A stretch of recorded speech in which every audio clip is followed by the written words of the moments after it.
Hello, my name is Luis Alvarez, and for my senior project, I'm doing the undocumented immigrants' rights to secondary education.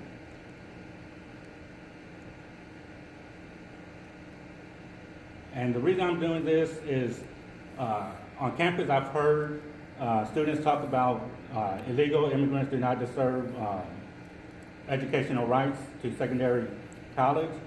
And so I thought that would be an interesting topic to research. And so what I found, there's a definition that concerns undocumented immigration. We had United States Supreme Court cases to back up the rights to education. Texas House Bill 1403, which includes the rights for post-secondary education, the in-state versus out-of-state tuitions that the immigrants are charged, and how that would affect the going to school. Then I would present the proponents versus the opposition views on why undocumented immigrants should be allowed to have secondary education rights. Then we would discuss the financial aid policies on for the students to be able to afford the college. And then we would give a brief discussions on some of the students' stories on what it was like to choose a college and the steps it took to try to get there. Now, for the definition of undocumented immigrants and students, it is individuals who are not U.S. citizens, they do not hold current permanent resident visas, and have not been granted admissions under rules for long-term residence or work permit. And as far as the students, they are respondents that were enrolled in grades K through 12 or post-secondary education. Now, the Supreme Court cases that have upheld this right for undocumented immigrants, the 1954 Brown versus Board of Education, which denied state laws that denied access to public school based on race to be unconstitutional under the Equal Protection Clause. So they said every child deserves the right to public education.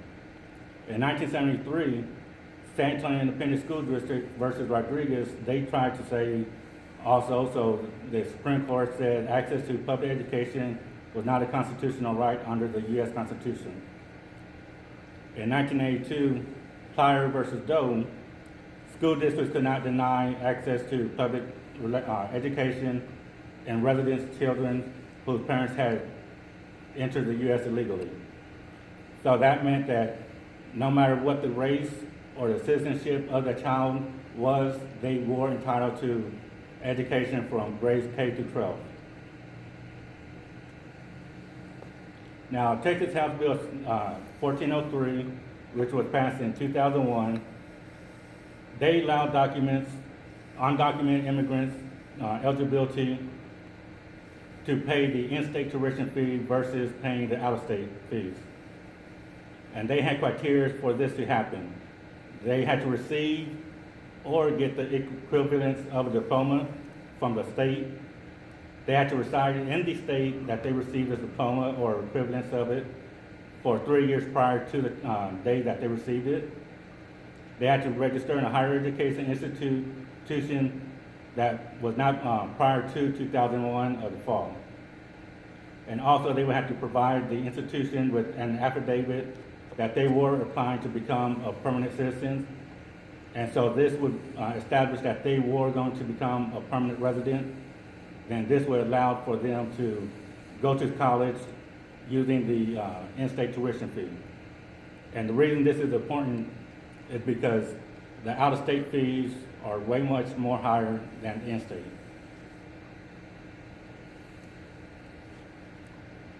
Now, all 50 states here in the U.S., they do have their in-state and out-of-state tuition rates. In 2009, 2010, the average in-state rate was $6,257, while the out-of-state rate was $14,707.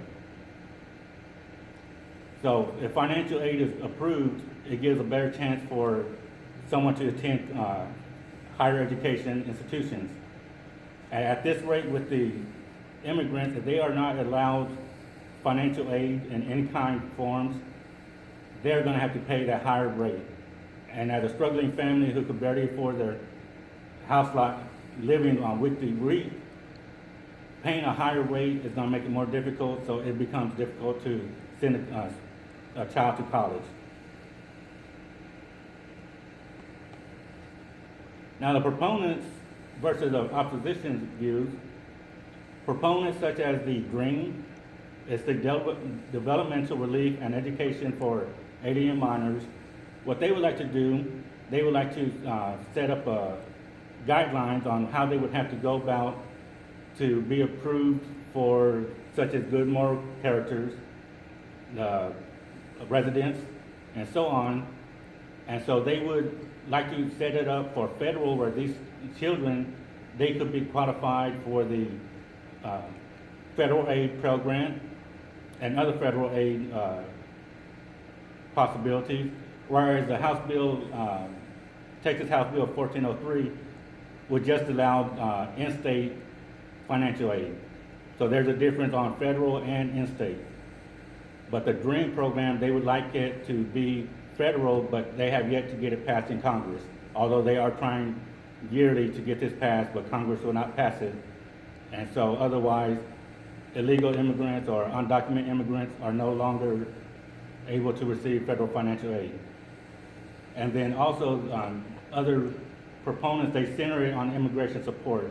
They're trying to get so young children are able to get an education to better themselves, so they do not have to live going on low income wage jobs and suffering daily poverty. They're trying to get to where these kids are able to go to college and get good education and make a higher wage, so they can have a move up in the poverty level and the socioeconomic status. Then they also view the graduates that they are now citizens of the U.S. because they have been going to school here. Some kids all through their education, so from kindergarten up to their senior year in high school. Some move here when they're 7th or 8th grade and continue for graduation. So that's what these programs are, just like the Texas House Bill. They're saying if you've been here long enough and you graduate, you deserve education benefits. Now the opposition, they're saying these kids are lawbreakers simply because they came into the country illegally. They're not looking at it as lawbreakers as criminal activities and so on, just the fact that they were here illegally. Therefore, they see that they have no rights to any benefits at all. And then they claim that with this program, the Texas House Bill allowing the immigrants to get state financial aid, that is going to cost the Texas taxpayers $1 million annually. But what they don't look at is if these kids go on to higher education and get better jobs, now they have income that they put back into the system when they're paying taxes. Therefore, they're going to buy more things. And everything that we get from the government is based off taxes. So if you have more money to spend, the state's making more taxes. The state in turn gives it to the government. So it's a win-win, but in their view, it's a cost of loss just by sending them, the kids, to college with the state financial aid. Now I'm going to briefly go over a few stories that I've read through doing my research. There was one young gentleman, he was a valedictorian, and as he was going through for the process of selecting the college, the issue came up that he had no social security number. He wanted to go to Ivy League college, but he had the grades, but no social security number. Therefore, he could not sign up to attend that college. Then you had admission rejections. So some of the kids, as the same thing, they did not have their social security numbers, therefore they were not allowed to fill out for financial aid. So that's becoming a hardship to try to attend college if you have no money to pay for it. And then how do they feel being an undocumented immigrant? Imagine if you're trying to go to college and you see your classmates filling out their paperwork, their applications, their financial aid information, and you're not able to, all simply because you do not have Social Security number. That's going to bring you down to where you're going to feel that you're not as good as your friends. You may have the grades, but you don't have the financial aid to attend college or that Social Security number. Therefore, you're going to feel inferior when you should not feel inferior if you're equal to them. And so stories like this, it's not uncommon. Many American or undocumented immigrants in America go through this simply because they do not have a Social Security number. And that was the state of Texas, and there's 20 states total who are trying to include where the undocumented immigrants would pay in-state tuition fees.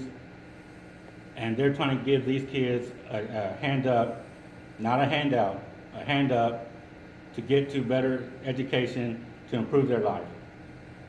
And so this is what my topic is about. So I hope it makes people understand that it's more of a social issue to where instead of keeping people down in poverty, give them a chance to prove that they can make something better of themselves, to improve their lives and the future lives of their families.